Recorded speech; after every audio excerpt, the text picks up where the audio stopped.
So part three. I'm talking to his brother every once in a while, and every time I talk to his brother, he's talking to me like, um, almost like his brother is being aggravating by being missing.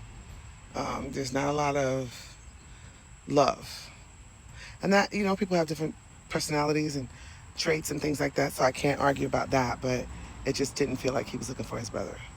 That's all I can say about that. And so I went on about my life raising the children. He was still missing.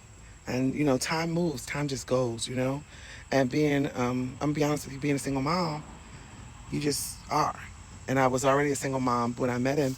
So I just kind of keep on moving like a single mom does. And that's what happened. Time just went. We every once in a while would talk about him. I went on a couple of pages, Facebook pages, and some missing pages, and wrote a nice thing out saying who and what he looks like and pictures and things like that. And nobody answered anything. Nobody said anything. And then I finally decided that I know what I think happened to him. I did think that he wasn't with us anymore, but I just didn't say anything. I just kept on moving. I would tell that to my sisters and my really, really close friends, but I really just didn't say anything to the public. I just was like, no, we haven't seen him. No, he's just away. So it was October and September of 2018, and my father, no, okay.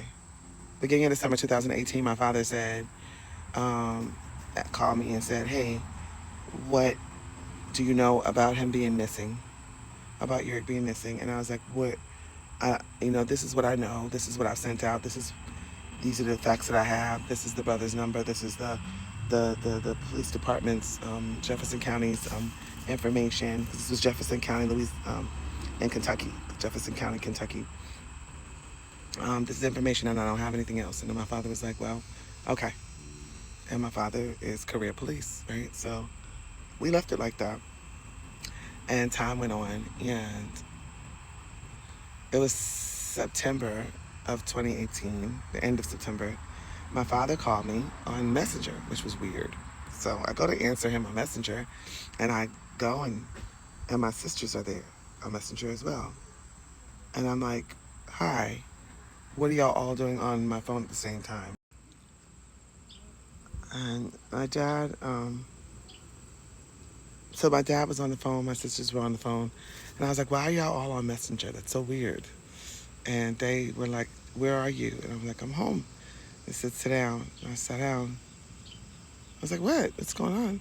And they did a share screen, and they showed me his items. Now, my husband was a very spiritual person, and he carried around um, um, a traditional medicine bag. He used to carry things in it.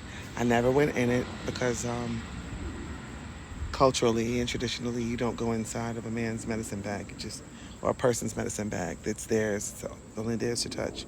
So I never went inside of it, but I knew it when I saw it. There was an ankh. And I looked at the things and I was like, those are your things. Why are they on that screen? And I started stuttering a little bit. And that's when my father told me that he had been found. He had been found. And this was September of 2018. He had been found, but he had been found in a field or something a year and a half before. Yep. He had been found in a field a year and a half before.